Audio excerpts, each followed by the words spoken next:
வங்கதேசத்தினர் இனி இந்தியா வர முடியாது. திமிர் பேச்சால் இந்தியா வைத்த செக், தூதரை அழைத்து வார்னிங். நம் நாட்டில் 7 சகோதரிகள் என்று அழைக்கப்படும் வடகிழக்கு மாநிலங்களை துண்டாக்கி பிரிப்போம் என்று வங்கதேசம் வாய் சவால் விடுத்துள்ளது. இதனால் டென்ஷனான மத்திய வெளியுறவுத்துறை வங்கதேசத்தின் தூதருக்கு சம்மன் அனுப்பி நேரில் வரவழைத்து வார்னிங் செய்துள்ளது.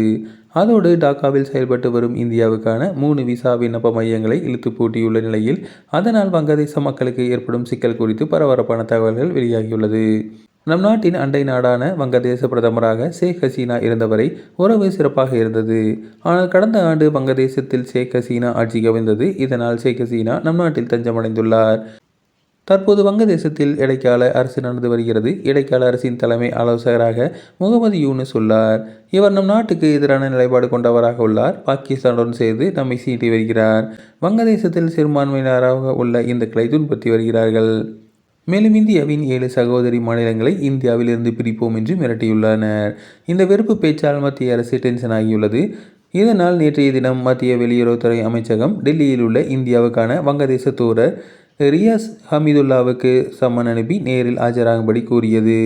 அவர் ஆஜரானார். அதற்கு பின்னர் வங்கதேசத்தில் மோசமடைந்து வரும் பாதுகாப்பு சூழல் பற்றி கவலையை இந்தியா தெரிவித்தது.